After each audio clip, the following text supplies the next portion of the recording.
Here's a what if for you. What if a former sleeping giant, or I guess a current sleeping giant in college football, awakens this year? Whomst would that be? I think Virginia Tech counts. Now, kids, some of you in my college age audience are laughing right now, but you shouldn't be. You don't know what you don't know. You don't know about Virginia Tech, the national championship contender. But Virginia Tech used to be a national championship contender. You don't know about an entire generation, including me, who grew up not Virginia Tech fans, but when we knew there was going to be like a Thursday night game in Blacksburg or even a Saturday night game in Blacksburg, didn't matter who you rooted for. You would make sure you tuned in.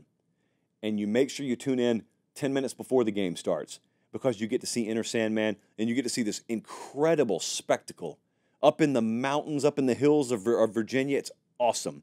We haven't seen that as a national spectacle for a while. What if they wake up? They've got a shot this year. They've got a shot. They got a workable schedule. They've got a team that's totally in touch with its identity. They could have a high-level run game with Kyron Drones at quarterback contributing to that. I was up there this spring, sat down with Brent Pry, really excited up there.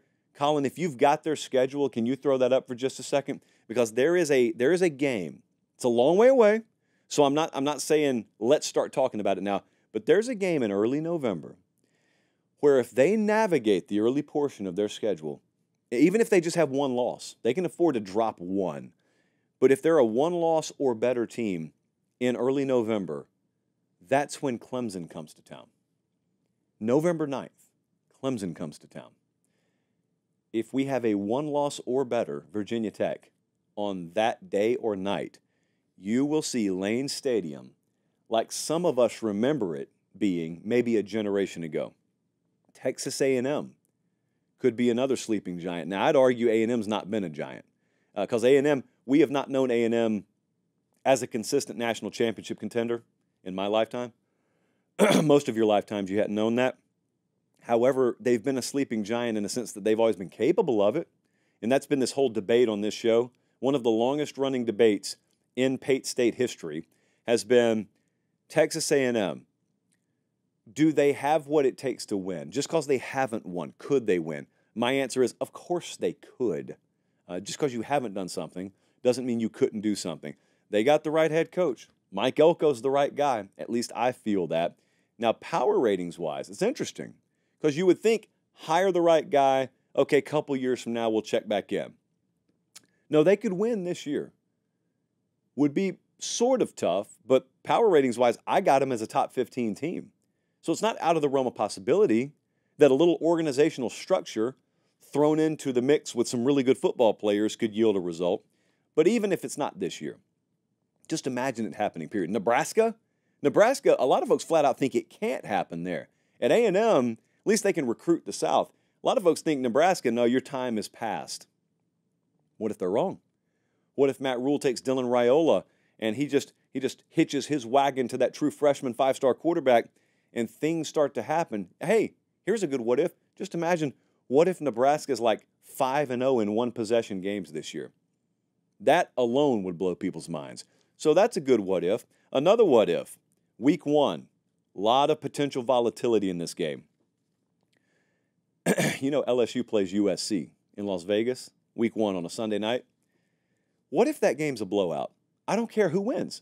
What if it's a blowout either way? What if one of these teams wins by 20 plus? You don't think that's possible? It's highly possible because the nature of these two teams is there's so many question marks. Anytime you got big glaring question marks around these kinds of teams, but they got good offensive weapons, there is a chance that this happens. With LSU, we talked about this the other day. Great offensive line. They feel really good about their tailbacks. So let's say LSU's DBs are pretty good, okay to pretty good, to where USC can't torch them. They would have a massive matchup advantage against Southern Cal. They could just lean on them with the ground game, and it could be really ugly for USC. Now, there's another side of that coin. What if USC just torches LSU secondary? What if LSU can't afford to run the ball because they're playing catch-up? And what if even if Kyron Lacey's good, what if we kind of get to the third quarter and we realize, man, LSU, these are big shoes to fill. These pass catchers leaving 2,700 receiving yards on the table from last year.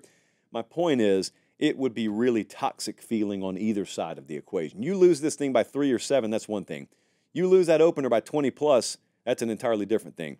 And then, and here's a really important what if. Pay attention because this is going to happen to many of you. We've lost many a good man to this battle. What if one of you is faced with a classic Saturday conundrum? You may think I'm talking about the fall wedding. No, the fall wedding, while evil in its inception, can be seen coming from a mile away. If you're locked into a fall wedding, you probably already know about it. Some of you have been foolish enough to be looped into October 12th weddings. October 12th is the biggest Saturday of the year, and some of you have allowed yourself to be pulled into a wedding. I mean, God help you all. But there are other things that can happen. Sneak attacks, in other words. And I had a tweet about this the other day because I asked you guys, what are some phrases we want to avoid in college football? Now, I was looking for things like, you are what your record says you are, etc. But you guys took it a different direction. And one of you said, here's a phrase we want to avoid. It's a bye week. I bought us tickets to the pumpkin patch. This will happen to some of you, and it will be dropped in your lap Friday night or Saturday morning because your significant other thinks that your team being on a bye means everyone's on a bye. College football doesn't happen that week. Pumpkin patch trip. Impromptu pumpkin patch trip. It is a slippery slope into the depths of depression in college football season. What if that happens? What are you going to do? I already found my out. I figured this out a long time ago. And that is get a job that requires you to work on Saturday, covering college football. That's my first piece of advice. 99% of you won't be able to pull that off. So you need a backup plan. I'm Bruce Willis in Armageddon. What's your contingency plan? We don't have one. What? You're the U.S. government. You're just supposed to sit around thinking stuff up. You're telling me you don't have a contingency plan? This is it? I got to go to the asteroid, and I got to drill to the center of it, drop a nuke, and leave? And that's the hope of the entire human race? Don't be Bruce Willis in Armageddon, okay? No one has to die over this. But you better have a good escape strategy for the pumpkin patch A-bomb that gets dropped on you. Also, I'll tell you another one. Hey, we're going to my parents' Saturday, remember? What are you going to do? You have no control, okay? You've got control of your Saturday, and then she drops that on you. Hey, we're going to my parents on Saturday, remember? Then you're at the mercy of whatever your father-in-law wants to put on the TV. And if your father-in-law is watching the Waltons marathon, are you really going to tell him, hey, man, North Carolina and Clemson are playing? No, you are not. No, you are not. So what are you going to do? Head on a swivel. You know it's coming. Head on a swivel.